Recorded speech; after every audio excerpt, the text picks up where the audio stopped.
Vamos conversar sobre Jesus, vamos conversar sobre uma parte do Sermão do Monte. Quando a gente está estudando o Sermão do Monte, fica aqui o convite para quem quiser conhecer o nosso grupo de estudos de sexta-feira, que é o grupo de estudos que a gente vai pedacinho por pedacinho da Bíblia, né? Trechinho por trechinho. O Sermão do Monte é um que a gente está nele até hoje. Nosso grupo vai fazer 3 anos e a gente ainda está no Sermão do Monte. Então a gente vai bem devagarzinho, vai se deliciando com as palavras de Jesus. As bem-aventuranças é uma parte do Sermão do Monte, a primeira parte, inclusive, do Sermão do Monte. E bem-aventurados aflitos é uma das bem-aventuranças que o Cristo fala. O Sermão do Monte, a gente costuma dizer lá no grupo, que ele é o coração que pulsa da Bíblia, que pulsa do Evangelho. Contido no Sermão do Monte, em especial nessas bem-aventuranças, estão todas as lições do Espírito universal. Como disse Gandhi, se jogasse tudo fora, né, todos os livros, todos os filósofos, todos os estudiosos, e ficasse só o Sermão do Monte, a gente não precisaria de mais nada. Ele estava coberto de razão. Jesus sintetiza nas bem-aventuranças o que o Espírito eterno precisa para a sua evolução. Uma das bem-aventuranças, a gente vai falar aqui 1 hora, é aquele negócio do Evangelho de Jesus. Eu vou falar 1 hora, não vou falar nada, porque o Evangelho de Jesus, quanto mais a gente se aproxima, mais a gente sabe mais a ver mais uma coisinha, né? Se depara com mais uma coisinha. Mas hoje a gente escolheu os bem-aventurados os aflitos. Por que serão consolados? Porque é um tema que a gente tem a gente tem uma certa dificuldade de compreender. No passado, a gente achava que a gente seria consolado no céu. Agora, a gente acha que a gente vai ser consolado no nosso lar, né? Então, a gente só mudou, assim, a perspectiva. Porque o consolo está sempre lá, longe, distante, depois, né? Então, bem-aventurados os aflitos agora, vamos sofrer bastante, vamos passar bastante aperto, vamos ter bastante necessidades, que depois, num futuro, num outro momento, numa outra situação, a gente vai ser consolado. Só que não foi isso que Jesus disse, né? Bem-aventurados os aflitos, porque serão consolados. A gente vai tentar entender o que exatamente essa bem-aventurança quer dizer, né? Senão, a gente pode simplesmente começar a sofrer agora. Aqui no Livro dos Espíritos, o Kardec faz essa pergunta. Qual é? Quem está vendo? Terceiro, segundo? Terceiro? Esse. Aqui. Esse. Também era céu até aberto, né? É só para ver se vocês estão prestando atenção. No Livro dos Espíritos, o Kardec faz essa pergunta. Bom, já que uma vida com provas faz com que a gente saia mais consolado, né? Então, por que a gente não aumenta a prova? O Kardec faz essa pergunta. Vamos dar uma pioradinha na prova? Dá uma apertadinha na prova, né? Se já tá ruim, piora um cadinho mais. O Kardec faz essa pergunta para os espíritos. E se a gente piorasse um cadinho mais, então não vai mais rápido? E a resposta dos espíritos é sensacional. A resposta é: de que isso lhe adiantaria? De que isso lhe adiantaria? Ou seja, não se trata do tipo da aflição, nem aumentar a aflição, nem passar todo tipo de aflição para depois ter consolo. Se trata de aprender agora com a sua aflição e de ser consolado agora na sua aflição. Vamos tentar entender um pouquinho sobre o significado da palavra bem-aventurado, que em grego... Bem-aventurado em grego significa makarios, cujo significado lembra felicidade, alegria divina e perfeita. Então a palavrinha em grego é makário, feliz, bem-aventurado, alegre divinamente. Que alegria! Então bem-aventurado é feliz aquele que for perseguido pela justiça, por causa da justiça. Que alegria aquele... Quando a gente está lendo as bem-aventuranças, você pode trocar por essas palavras. Que alegria, que felicidade, que beleza. Só que, gente, que alegria, que felicidade. Não é só alegria, não. É alegria divina e perfeita. Ou seja, uma alegria plena. Mas espera aí. Então, uma alegria plena, divina e perfeita daquele que sofre? Que alegria que você está sofrendo. Mas que beleza que você está sofrendo. Bem-aventurado que você está sofrendo. Todo mundo aqui sabe que o nosso cérebro é binário, né? Nosso cérebro é binário. Se você diz assim, não olha ali para a porta, todo mundo olha. Não é? Nosso cérebro trabalha com isso. Se você fala não, ele vai fazer sim. Se você fala assim, ele vai querer ou não. É assim que o nosso cérebro físico funciona. Fala assim, não pode comer. Acabou. Não acabou? Você vai querer comer aquilo desesperadamente, mesmo sem nem gostar daquilo. Nosso cérebro funciona com isso. Jesus não sabe disso? Jesus, governador do planeta, que foi quem organizou essa estrutura física, não sabe que o nosso cérebro funciona assim? Então, se Jesus fala que alegria, que felicidade, que beleza sofrer, o cérebro entra em curto-circuito. Porque ou é uma alegria ou é para sofrer. Não dá para fazer as duas coisas ao mesmo tempo. Então, com certeza, não devia ser disso que Jesus estava falando, né? Ah lá. Para os gregos, essa palavra Makarios era usada para designar felicidade material. Então, a pessoa bem-aventurada era a pessoa rica, próspera, cheia de coisas materiais. Ela era bem-aventurada, ela era alegre, ela tinha uma felicidade divina. O que Jesus faz em todo o Evangelho é pegar a nossa realidade material e transformá-la em realidade espiritual. O que Jesus faz com Makarios, então, com bem-aventurança? Então, Jesus transforma todo o sermão do monte na felicidade e alegria espiritual. É por isso que Jesus pode usar que alegria, que felicidade plena com sofrimento na mesma frase. Porque certamente ele não está falando de algo material e certamente não está falando para a gente gargalhar enquanto sofremos. Ou para ficarmos felizes da vida enquanto um espinho está machucando o pé. Porque ele sabe que não tem jeito. Né? Nossa, que alegria, um espinho no meu pé. Que alegria, uma dor nas costas. Né? Uma dor nas costas, mas que felicidade de dor nas costas. Nossa, minha cabeça está explodindo, mas é bom. Não é. Não é. Tá. Quando a gente entende essa passagem de Jesus de transformar algo material para algo espiritual, a gente tem lá no Humberto de Campos, no livro Boa Nova, escrito assim, sobre essa passagem, né, sobre o Sermão do Monte. Por muito tempo falou do reino de Deus, Jesus falou do reino de Deus, onde o amor edificaria maravilhas perenes e sublimadas. Suas promessas pareciam dirigidas ao incomensurável futuro humano. Então suas promessas pareciam dirigidas ao incomensurável futuro da criatura.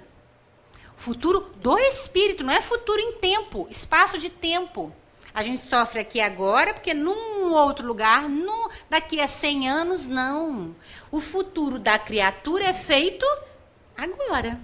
Então, Jesus está conversando conosco enquanto espírito imortal nas nossas realizações diárias e presentes. Era com isso que ele estava conversando.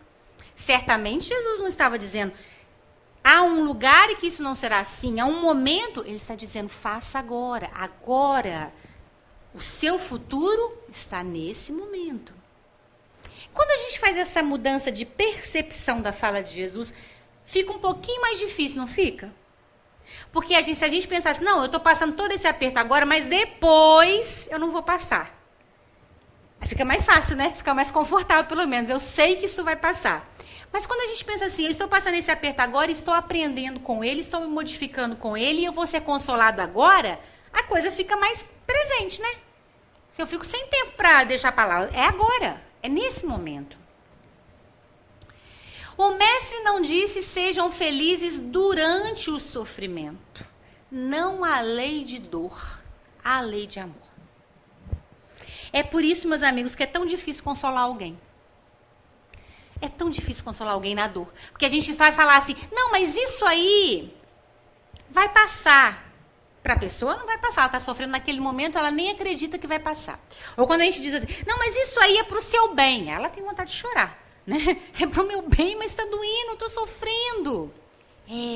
Então, olha lá, durante o sofrimento, alegrai-vos, não é para começar a rir enquanto está sofrendo, não é para soltar foguete enquanto a dor está vindo, não é para fingir que não há sofrimento.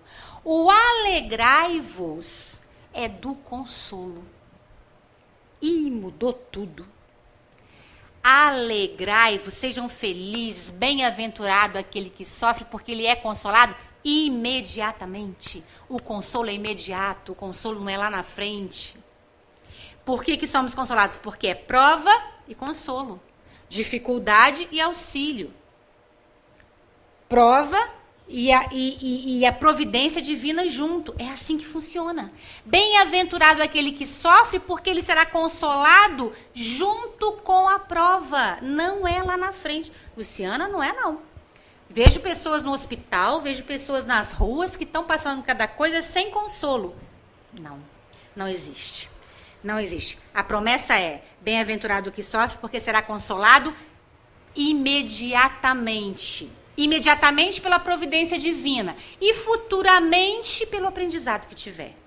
Que aí é só com a criatura. Mas pela providência divina, imediatamente. Prova, consolo. Prova, consolo, prova, consolo. Não existe prova, consolo. Isso não existe. Não seria permitido porque a lei é de amor. Né? Tô vendo que vocês estão me olhando com umas carinhas. Vamos continuar. Jesus fala de consolo. A alegria de haver consolo, esperança, reerguimento moral para o sofrimento. A alegria é bem-aventurado porque está sendo nesse momento amparado por Deus. E aprendendo a se reerguer para o seu futuro imortal. Enquanto nós estamos vivendo sem essas dificuldades naturais da encarnação, normalmente a gente desliga os nossos pontos de encontro com o divino, com Deus, não é? E começamos num processo muito materializado, né? Muito terra-terra, muito tá na hora, muito é só isso aqui. Quando a gente começa um processo de sofrimento, a gente começa a abrir as antenas, né? Porque o sofrimento faz isso. Faz a gente retomar, entrar para dentro, faz a gente começar a pensar coisas que a gente não pensava, a gente começa a abrir as tomadas com o divino e começa a se reestruturar, se reerguer como criatura imortal. Então são duas coisas. Abrimos as tomadas e somos consolados e nos fortalecemos para continuar a caminhada. São dois processos, né? Então Jesus fala que a alegria, felicidade perfeita, bem-aventurado, porque ele receberá um consolo divino. E então terá condições de se repensar, reestruturar, refazer-se. Não é alegria na dor. Senão fica parecendo realmente um grande masoquismo. Não é? E não se trata disso. A doutrina espírita não trata de masoquismo. Vamos sofrer bastante. Kardec, quando perguntou isso, vamos sofrer mais um cadinho para dar uma acelerada? Eles vão responder, bobagem. Isso não vai ajudar em absolutamente nada. Bom, então Kardec começa a fazer perguntas. Bom, então tá bem. Então, bem-aventurado, que alegria perfeita, que felicidade plena, aquele que sofre porque vai ter a oportunidade de abrir os seus caminhos para a intervenção divina e será consolado. Mas o Kardec começa a perguntar assim, mas espera aí, mas e a dor tal? Mas espera aí, e o sofrimento X? Então ele começa a questionar os espíritos. Na verdade, é como se ele quisesse pegar, mas espera aí, essa dor aqui não tem consolo não. Mas é aquela ali, não tem consolo não. É como se ele quisesse achar uma dor que não tivesse consolo. Não é? E ele começa a questionar das muitas dores que nós passamos, né?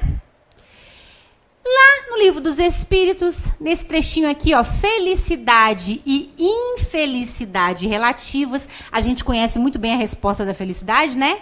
Felicidade não é deste mundo. A gente gosta dessa resposta. A infelicidade também é relativa. Senão fica parecendo, né? A felicidade não é desse mundo. Esse mundo é só infeliz. Não. Também é relativo. As duas. A felicidade e a infelicidade. A felicidade, porque eu não sei o que é felicidade. Quando Francisco de Assis fala assim, obrigado, irmã dor, eu não sei do que ele está falando. Eu não sei como é que ele pode estar feliz com aquilo. Eu não tenho condições de compreender. Ele tem. Então, felicidade para ele, nos mundos felizes, eu não sei. Nesse meu planeta, eu sei o que é felicidade. Tem algumas coisas que me deixam muito felizes. Nesse planeta eu sei. Porém, eu não consigo tê-las o tempo todo. E as coisas que me deixam infelizes também são relativas. Ao tipo de pensamento, a forma como você vive no mundo, as coisas que você acredita. Quem não acredita em nada, quando sofre, deve ser muito duro, muito seco, muito difícil. Já quem acredita, já consegue passar por aquilo de uma forma mais leve. Então, a infelicidade também é relativa, viu, gente? Esse mundo não é um mundo de infelicidade, não. A felicidade não é desse mundo, a felicidade que nós ainda nem compreendemos. E a infelicidade é relativa também, né? E aí o Kardec pergunta assim na questão 922. A felicidade terrestre é relativa à posição de cada um, nós compreendemos isso. O que basta para a felicidade de um constitui a desgraça de outro. Haverá, contudo, algum critério de felicidade para todos os homens? Então tá bem, a felicidade é relativa, o que é para uns não é para outros, tá bem. Mas haverá algum critério de felicidade para todos os homens? Qual que é a palavrinha de tropeço? Aquela palavrinha que o Kardec coloca para saber se o espírito é sábio. Se o espírito não for sábio, ele vai cair nela. Qual que é a palavrinha que dá um tropeço aí nessa pergunta? Isso, todos. Kardec está perguntando se há um critério de felicidade para todos. Todos é todos. Todos é um sheik árabe que não tem mais aonde colocar o seu dinheiro e faz um vaso sanitário de ouro. Faz um banheiro todo de ouro. Todos é um morador do interior do Nordeste que não tem condições nenhuma de beber uma água, de se tratar, de comer. Todos é todos. Todos é alguém que vai ser tratado no Copador, no Rio de Janeiro, com os melhores profissionais, com os melhores exames, com as melhores medicações, tudo a tempo e a hora. Todos é alguém que está na fila do SUS há 5 meses para fazer uma operação e não consegue se operar e a doença está piorando e a pessoa está definhando. Todos é todos. A pergunta é, há um critério de felicidade para todos? Capciosa a pergunta, não é? Se a gente levar em consideração todos. Se fosse eu, Luciana, respondendo, ia dizer não. Porque, pelo amor de Deus, o sheik árabe e o outro companheiro ali não tem nem como a gente comparar. Como é que esse e esse vão ser felizes do mesmo jeito? Não é assim? Gente, olha a resposta dos espíritos. Ui, fiz bagunça. Olha a resposta dos espíritos. Para a vida material, é a posse do necessário. Para a vida moral, a consciência tranquila e a fé no futuro. Ponto. Oi? Pensei que ele escreveu um texto, né? Não, de acordo com a condição financeira, social, não. Há um critério para todos? Há.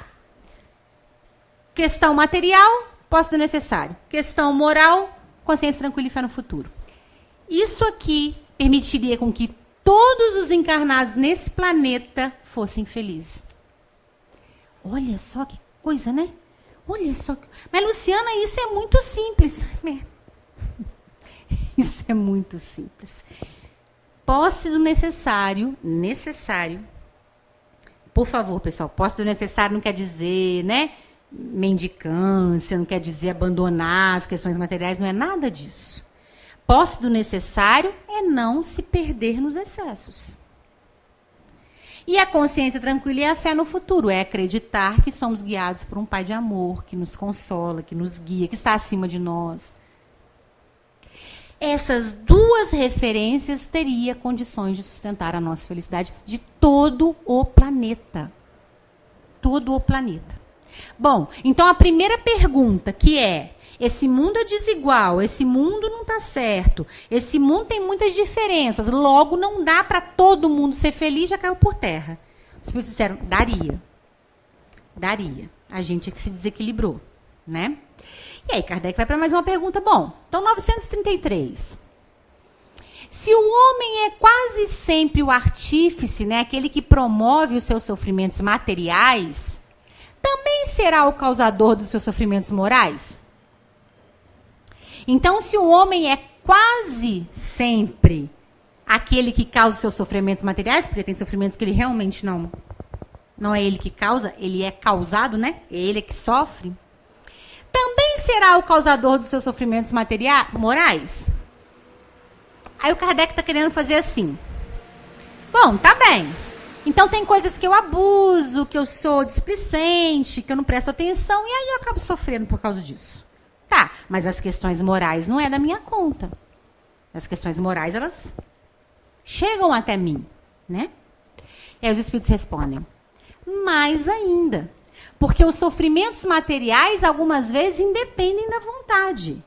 Mas o orgulho ferido, a ambição frustrada, a ansiedade da avareza, a inveja, o ciúme, todas as paixões em suma, são torturas da alma.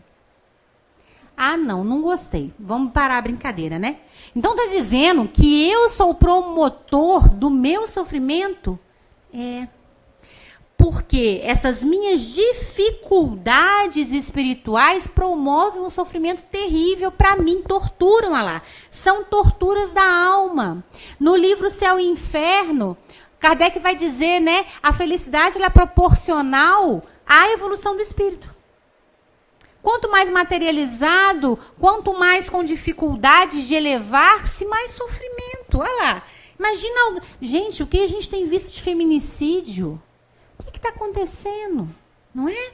Porque a criatura está num ciúme, a criatura está num ardor, um desespero, que ela fica completamente cega. Isso é uma tortura. Aquela pessoa não faz aquilo porque ela está brincando, ela faz aquilo porque ela está queimando por dentro. Está queimando, está perdida, está translocada, não é? Então, é tortura, não é? É dor, não é? Vocês imaginam, eu sempre digo isso, né? Porque é a minha questão. Vocês imaginam a gente não ter mais ciúme? Já imaginou? Não tem mais ciúme, tá tudo bem.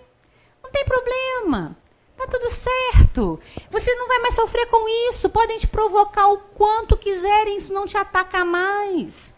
Aí tem pessoas que dizem assim, mas Jesus ficou nervoso. Se Jesus ficou nervoso, rasga o livro, rasga a Bíblia e podemos ir embora para casa. Porque nervoso é paixão. E paixão tortura quem tem. Espírito evoluído não tem paixão. Que tortura. Já venceu, já passou. Então, não tem como Jesus estar nervoso. Né? Ou com ciúme, ou com ambição, ou com avareza. Todas essas características da nossa evolução, do momento evolutivo que estamos passando, nos torturam a alma, promovem sofrimento, dificultam o nosso caminhar.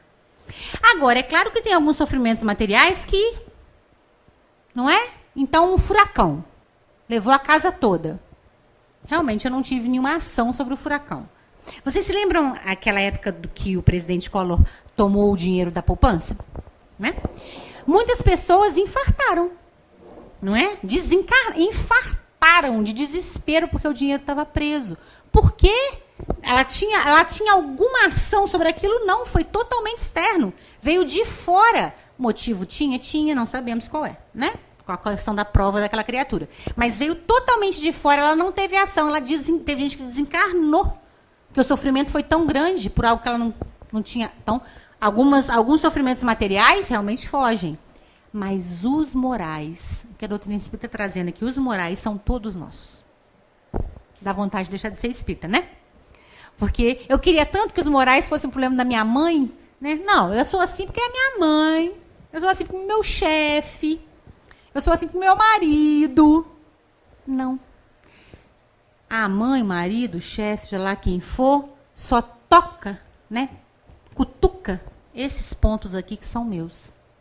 Então, o sofrimento moral é causado pelas minhas dificuldades espirituais e morais, não pelo acesso do outro. Que pena, né? Que vontade que não fosse, né? É por isso que quando Jesus fala, bem-aventurado aquele que sofre, se ele falasse, fique feliz com o seu sofrimento, Jesus estava querendo dizer, fique feliz com a sua limitação. Ele não poderia dizer isso, né? Bom, então tá bem. Então as questões materiais, quer dizer que todo mundo poderia ser feliz, quer dizer que a felicidade tem um padrão, tá? Então quer dizer que o homem é o promovedor, o promotor do seu sofrimento espiritual. Tá, continua Kardec. Mas tem uma coisa que foge completamente à nossa alçada, que é a perda de entes queridos. O Kardec vai perguntar, 934. A perda de entes que nos são caros não nos causa dor tanto mais legítima, quanto é irreparável e independente da nossa vontade? Então, Kardec agora está começando a apertar. Bom, então tá bem. Então, as questões morais é comigo, mas perder um ente querido não é questão moral, não. Perder um ente amado, além de fugir das minhas possibilidades, porque se eu pudesse eu não deixaria ele embora, não é uma questão moral. Tá vendo que o Kardec está tentando achar uma resposta do tipo, esse tipo de sofrimento não tem consolo? E esse sofrimento aqui? Foge da minha mão, não é uma questão moral. Independente de eu ser limitado ou não, vai doer. Independente de eu ser superior ou não, vai doer. E agora? Perda de entes que nos são caros não nos causa dor tanto mais legítima quanto é, palavrinha de tropeço? Irreparável. Aí o Kardec faz essa pergunta, mas ele coloca a palavra irreparável. Ele está perguntando se esse tipo de dor não tem como consolar. Esse tipo de dor não tem como reparar. Não é verdade? Perguntou ele para os espíritos. E os espíritos respondem. Essa causa de sofrimento atinge tanto o rico quanto o pobre. Representa uma prova ou uma expiação e a lei é comum para todos. A gente lê essa resposta e fala, nossa, que frieza. Né? Parece uma resposta fria. Mas o que os espíritos estavam tentando mostrar para Kardec é que se ela fosse irreparável, não seria dada a todos. Se ela não tivesse condições de ser, de alguma forma, consolada, não existiria para os humanos. Porque Jesus tinha dito, bem-aventurados que sofrem porque serão consolados. Se não tiver consolo, o humano não sente. Porque é prova, consolo. Prova, consolo. Se não tivesse consolo, não seria essa a prova. Teria que achar uma outra. Não é? Então, essa é uma prova de todos. Em qualquer situação social, em qualquer condição financeira, em qualquer raça, em qualquer religião. Essa é uma condição de todos. Se é uma condição de todos, existe reparação. E a doutrina espírita vem aqui, que aliás eu acredito, que é uma das coisas que mais podem consolar alguém, é dizer, a gente não morre e você se encontra de novo. Eu acredito que essas duas, não é teorias, né, mas essas duas informações do mundo espiritual, ela serena um coração, né? Porque se você diz, nós não morremos, e se você diz, nós vamos nos ver de novo, tem uma chance dessa criatura começar a repensar a morte. Tem uma chance, não é? Uma mãe que perde um filho, mas que, sei lá, 1 semana, 2 semanas antes começou a pensar sobre isso, que a morte não existe, que ela pode rever aquele filho, passa por essa dor de uma forma um pouco, obviamente vai sofrer imensamente, mas com um pouco de consolo, porque é uma realidade, vai poder encontrar novamente. Não é? Então é irreparável? Não, há um consolo? Há. E tem criaturas que se consolam, não tem nenhuma noção de doutrina espírita, eu acho incrível. Nenhuma, não é espírita, é de outra religião, perfeitamente. Mas tem uma ideia tão plena do amor de Deus, que ao perder um ente querido, se entrega completamente. Tem certeza do amor de Deus, tem plena confiança no amor de Deus.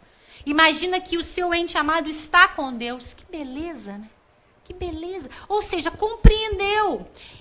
Não deixou de sentir dor, mas conseguiu se consolar com uma realidade que não é nossa, que aí sim foge completamente ao nosso desejo, à nossa vontade, seja lá o que nós pudermos fazer, não é? Não, mas eu vou cuidar bem, não vai desencarnar, vai, né? Não pertence a mim isso mais, né? Então Kardec faz essa pergunta, e os nossos entes queridos? Esses então não têm consolo? Tem, Kardec, tem consolo. E o consolo está em saber que se é de toda criatura, porque não é toda criatura que passa pela dor física. Não é toda criatura que passa pela dificuldade material. Não é toda criatura que passa por preconceito.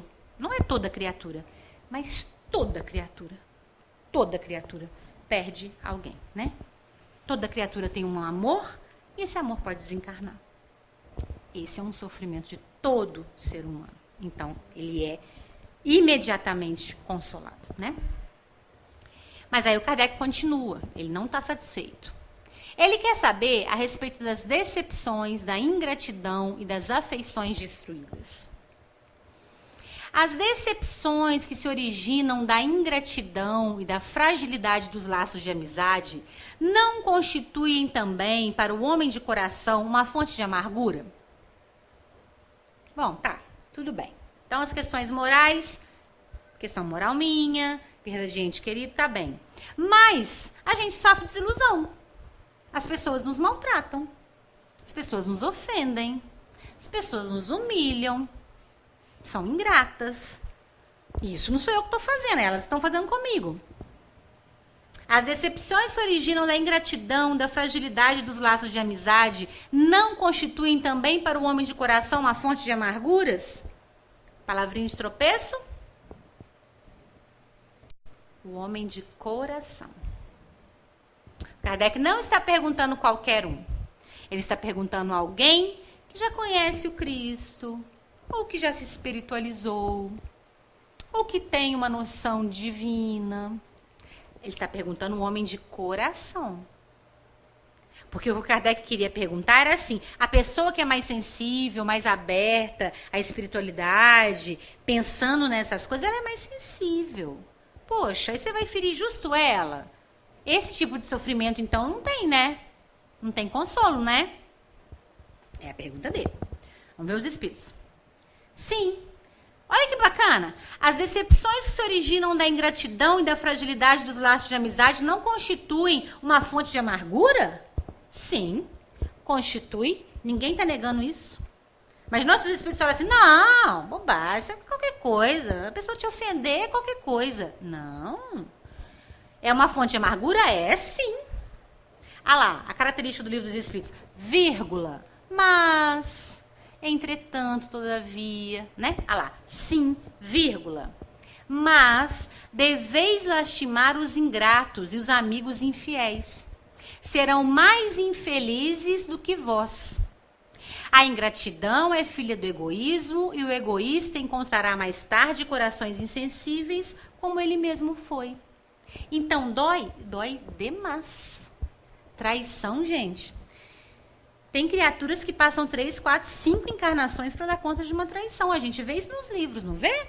Os triângulos amorosos, né? Triângulos amorosos que vão se arrastando por encarnações, encarnações, encarnações, encarnações. Traição dói, mas dói muito, não é? Ser traído, ser abandonado, sofrer a ingratidão, ela dói. Então os espíritos estão afirmando, não é fonte de amargura? É de sofrimento? É claro que o consolo não está em pensar, você fez isso comigo, você vai sofrer mais. Não é isso que está respondendo aqui, né? O que está respondendo aqui é assim, a criatura é doente. A criatura está em desequilíbrio. Quem fere a lei, quem fere alguém, feriu a si mesmo. Machucou a si mesmo. O corte, a dor, você está passando, mas a criatura cortou uma parte dela mesma. Ela, infelizmente, ao ser cortada, ela vai precisar resgatar, precisar se curar, precisar refazer. Então, quando os espíritos respondem isso, eles não estão dizendo, às vezes a gente fala isso, né? Mas Deus vai vingar, né? Mas Deus vai vingar isso que você fez comigo. Não se trata de Deus vai vingar. Se trata que toda criatura que fere a outra compromete-se consigo mesma. Inevitavelmente. Traz consolo da dor? Traz consolo. A dor vai parar de doer nesse momento? Não vai parar de doer. Mas a criatura vai pelo menos conseguir compreender o processo que ela está. Porque o consolo, meus amigos, às vezes a gente também se confunde com isso, o consolo não quer dizer estancador. Né? Tem prova e tem consolo. Cadê? Não está estancando, não está parando. O consolo é reestruture-se. Erga-se, levante-se, passe por essa situação, porque essa situação ela tem consequências. O consolo é esse, sustente-se. Eu me lembro de uma vez que, não sei se vocês se lembram, muito tempo atrás, passando no Fantástico, que o Divaldo foi acusado de plágio do Chico. Não, o Divaldo foi acusado de plágio do Chico. Mas aqui, aí pegava uma parte da Joana e uma parte do Emmanuel, trechos, né? Pegava uma parte de André Luiz e uma parte de Manuel Filomeno de Miranda. Aí eles fizeram nas pesquisas, né? Aqui, os trechos são muito parecidos, então o Divaldo estava plagiando o Chico Xavier, né? Aí foram fazer entrevista com o Divaldo falou assim, olha, primeiro que não sou eu que escrevo. Essas palavras não são minhas. Segundo, que os espíritos não têm para onde correr. Eles vão falar sempre a mesma coisa. Não tem para onde correr. Vai falar, tenha calma, tenha paciência, tenha tolerância, aguente firme, já vai passar. Como é que eles vão falar diferente disso, se essa é a realidade? Né? Então ele falou assim, eu não tenho o que fazer. A Joana vai dizer o mesmo que o Emmanuel mesmo, vai dizer o mesmo que o André Luiz, vai dizer o mesmo que o Manuel Flamengo de Miranda, vai dizer o mesmo que o Dr. Bezerra de Menezes, não tem para onde correr. Né? É sempre a mesma coisa. Então, o consolo, ele é nesse sentido, estruture-se. Suporte, aguente, força. Às vezes eu escuto pessoas falando isso também, né? Não dou conta de ficar ouvindo mentor espiritual, não. É sempre a mesma coisa. Vai passar. Você vai aguentar, você vai sair dessa. Né? Respira fundo, toma uma aguinha, respira 10 minutos, né? Mas que coisa chata, todos falam a mesma coisa.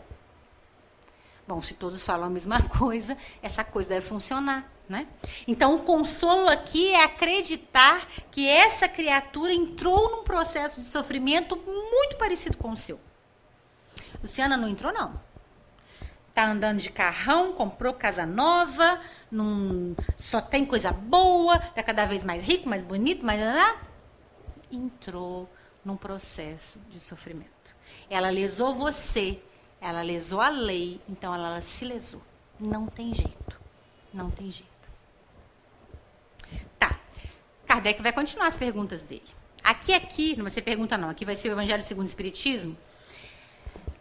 Em 1800, a palavra era melancolia. Hoje em dia a palavra é depressão, mas o processo é o mesmo, tá? Capítulo 5, Kardec vai falar sobre melancolia. E aí os espíritos vão dizer assim: sabeis por que às vezes uma vaga tristeza se apodera dos vossos corações e vos faz achar a vida tão amarga? Isso não é novo, não. Isso é desde que nós estamos aqui nesse mundo, né? É que o vosso espírito, aspirando à felicidade e à liberdade, mas ligado ao corpo que lhe serve de prisão, esgota-se em vãos esforços para dele sair. Porém, reconhecendo que são inúteis esses esforços, cai no desânimo. E como o corpo lhe sofre a influência, sois tomados pela lassidão, que é aquela preguiça, né? Aquele cansaço, pelo abatimento e por uma espécie de apatia. Por isso vos julgais infelizes. Gente, exatamente o que a gente escuta hoje em dia. Lassidão, abatimento, espécie de apatia. Não é exatamente o que a gente vivencia hoje em dia? Quando a gente escuta uma pessoa em depressão falar, ou quando a gente escuta alguém que está transtornado falar, não é isso? Eu não tenho vontade de nada, não é? A vida perdeu o sentido, né? Que sentido tem essa vida? Olha a confusão, olha as coisas acontecendo, olha quanto crime, olha quanta dor, não é? Essa sensação de apatia, as pessoas vão perdendo as forças, né? Fazer o bem para quê? Que diferença faz? Esse sentimento, amigos, é inerente à criatura humana. Primeiro, porque o espírito, quando se encontra encarnado, ele sabe das coisas que estão o aguardando. Nós sabemos, né? Nós sabemos o que está nos aguardando. O que nós vivenciamos no mundo espiritual, nós sabemos. Mas estamos aqui nesse momento vivenciando o mundo da matéria. Essa aspiração a algo melhor, não é à toa que quem está deprimido dorme demais, né? Que é como se fosse um retorno ao mundo espiritual, né? Ficar vivenciando o mundo espiritual. Essa aspiração que a gente ainda não pode, porque está vivendo essa vida, porque está encarnado, faz com que o espírito comece a entrar em luta e aí vai perdendo as forças. Se não agir, se não atuar, se não fizer algo com isso, vai perdendo as forças, vai minando as forças. E é melhor estar lá. Vocês já ouviram aí o pessoal falando daquela experiência de quase morte? Pessoas que, né, têm infarto ou um problema, está quase chegando, né? No mundo espiritual, melhor, está chegando. E quando elas retornam para o corpo físico, elas falam, mas era bom o que eu estava sentindo, não é? Mas eu estava num lugar bom, mas era bom, mas tinha uma luz, mas tinha uma voz, e era bom. Porque o mundo espiritual, ele é um mundo onde nós reconhecemos o que tem lá, é nosso. Acontece que nesse momento nós não estamos lá, nós estamos aqui. Quando começa essa luta de podia estar melhor, né? Podia não estar precisando de dinheiro, né? Eu podia não estar sentindo essa dor, né? Eu podia acabar com isso, né? Aí a gente começa a enfraquecer. Então, Kardec começou a falar desse sofrimento que a gente passa. Não é novo, não é de agora, não é desse momento. Obviamente que agora e nesse momento, a nossa realidade do mundo tem propiciado que mais pessoas entrem nesse processo de sofrimento, não é? O excesso de informação, as dificuldades materiais, o excesso de rapidez que as coisas acontecem. Tudo isso, obviamente, vai só aumentando a nossa angústia. Mas é uma angústia inerente à criatura. Não estar aqui, estar lá, né? O Chico, nesse finalzinho da vida dele, o Chico estava muito debilitado, né, gente? O Chico mal falava, o Chico ficava mais deitado, o Chico estava com muita dificuldade. E vocês vão se lembrar daquela cena de uma luz entrando no quarto do Chico, no quarto do hospital, né, que foi gravado, e perguntaram para o Chico quem era, ele falou assim, minha mãe e o Emmanuel, né? E perguntou o que eles vieram fazer, e o Chico falou, eles vieram me pedir paciência. Vieram me pedir paciência. A paciência por quê? Porque o Chico estava doido para ir, né? Já estava ali num corpo que estava com dificuldade de mantê-lo ali. Ele queria muito ir. Mas e aí? Não podia ir, não estava na hora ainda de ir, não era o momento de ir. Não naquela situação. Paciência, né? Calma. Até porque o Chico estava mais lá do que aqui, né? O Chico caminhava para os dois lados, né? Tá, vamos para o último. Vamos para a última questão. Doenças do corpo físico. Boa noite, meu amigo. Que bom que você chegou. Doenças do corpo físico. Bom, então nós falamos de depressão. Vou tirar daqui, senão vocês vão ler. Nós falamos de melancolia. Nós falamos de dificuldades materiais. Nós falamos de que se há um pré-requisito de felicidade para todo mundo. Nós falamos de dificuldades morais das pessoas nos causarem mágoa, das pessoas nos causarem ingratidão. Tá. Mais um tipo de prova inerente a todos nós. Doenças do corpo físico. Vamos ver o que o Kardec fala. Está lá no Evangelho segundo o Espiritismo, no 28. As doenças fazem parte das provas e das vicissitudes da vida terrena. São inerentes à grosseria da vossa natureza material, a nossa natureza material, e à inferioridade do mundo que habitamos. Bom, então, doenças é inerente à nossa inferioridade espiritual e ao mundo que habitamos. Quanto mais materializado o espírito, mais propenso a adoecer-se. Quanto mais materializado o planeta, mais propenso a adoecimento, né? As paixões e os excessos de toda a ordem. Onde é que a gente leu isso aqui? Paixões e excessos? Nas dores morais, né? As paixões e os excessos de toda a ordem semeiam em nós germens malsãos, às vezes hereditários. Nos mundos mais adiantados, física ou moralmente, o organismo humano mais depurado e menos material não está sujeito às mesmas enfermidades. E o corpo não é minado secretamente pelos efeitos desastrosos das paixões. Então, até as doenças do nosso corpo físico são responsabilidade do nosso desenvolvimento espiritual. Ah, não, Luciana, pelo amor de Deus. Dengue é o pernilongo, né? Me ajuda, não tem nada a ver com dengue.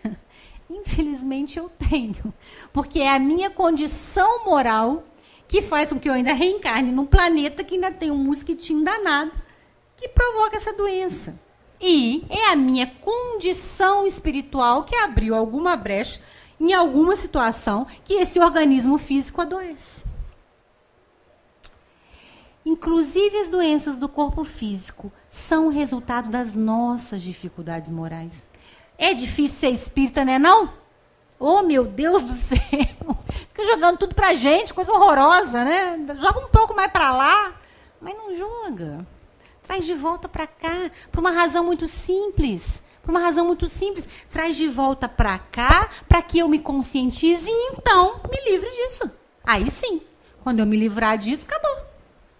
Acabou. Aí eu vou embora. Aí o planeta que vai poder me aceitar é outro. A forma que eu vou estar é outra. Aí sim, não é? Mas enquanto eu jogo para o outro, enquanto eu falo de fora, enquanto eu acredito que o outro é o problema, aí eu não cresço, né? Eu fico aqui onde eu estou exatamente. Então, até essa dor, até essa provação, até essa dificuldade faz parte do nosso processo de crescimento ainda. Então, o que o Kardec fez? Ele pegou várias dores, não é bem-aventurados os aflitos? Bem-aventurados que sofrem? Então, ele pegou várias dores, várias aflições, falou assim, essa aqui, alguma delas não tem consolo, ou alguma delas não tem saída, ou alguma delas não depende de mim, e é só um castigo divino? Não. Uma por uma os espíritos foram dizendo, não. Logo, meus amigos, se há prova, se há dificuldade, há consolo. Olha que coisa maravilhosa. Na dor do corpo físico. Ah, Luciano, o consolo seria acabar com a dor do corpo físico. Como seria isso? Se acabasse com a dor do corpo físico, o que ia fazer com o espírito? Tá bem, então acaba. Jesus acabou com uma porção. Uma porção ele pôde acabar. Uma porção não. Uma porção ele acabou. Levantou paralíticos, curou leprosos, tirou a cegueira, de muitas dores do corpo físico, porque naquele momento o espírito tinha condições de se curar, curou. Mas e quando não tem? Quando o espírito não tem? O consolo seria acabar com a dor? O consolo seria tirar a prova? O consolo seria acabar com aquele sofrimento da dor do corpo físico? Mas aí o que faz com o espírito? O que faz com o espírito? Que é quem realmente está sofrendo, que é quem realmente está doente. O que faz? Né? Então, uma por uma os espíritos foram dizendo, o consolo não é acabar, tirar, diminuir, cortar.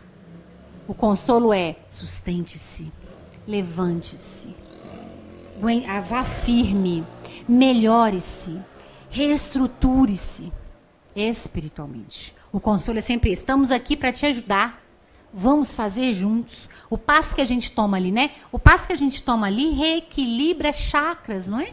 Equilibra essas zonas de encontro do perispírito com o corpo físico. Os companheiros orientais chamavam de chakras.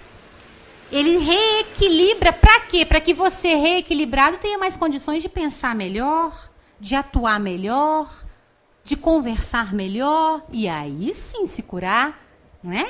E aí sim se curar, porque você está curando o espírito, você está reestruturando o espírito. Então bem-aventurados os que estão em sofrimento, não porque estão em sofrimento.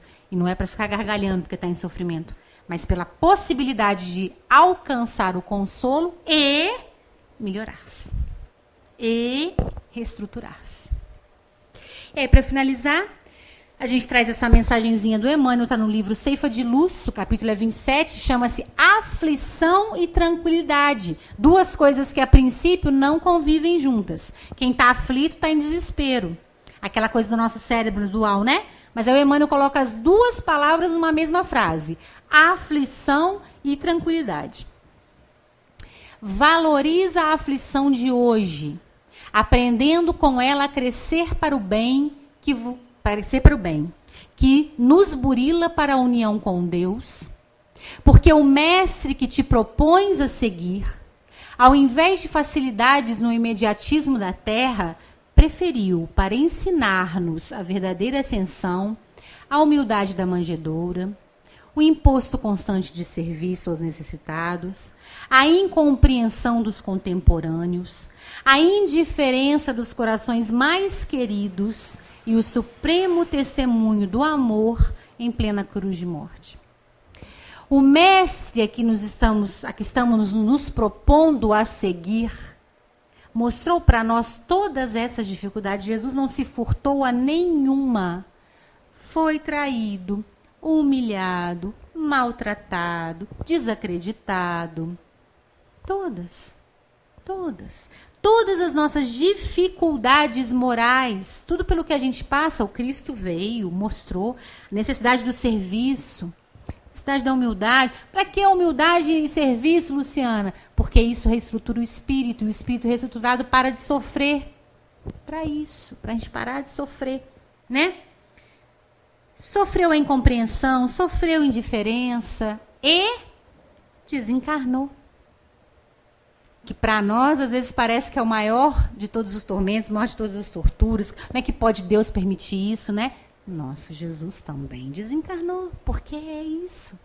É isso. Então, todas essas dificuldades O Cristo veio e disse: eu estou dizendo para vocês que eu venci tudo isso. Vocês vão vencer também. Vem e me segue, não é assim? Deixou isso bem claro. Então, amigos, o que a gente queria hoje deixar assim como mensagem, né? Não é bem-aventurados os aflitos, porque serão consolados no futuro.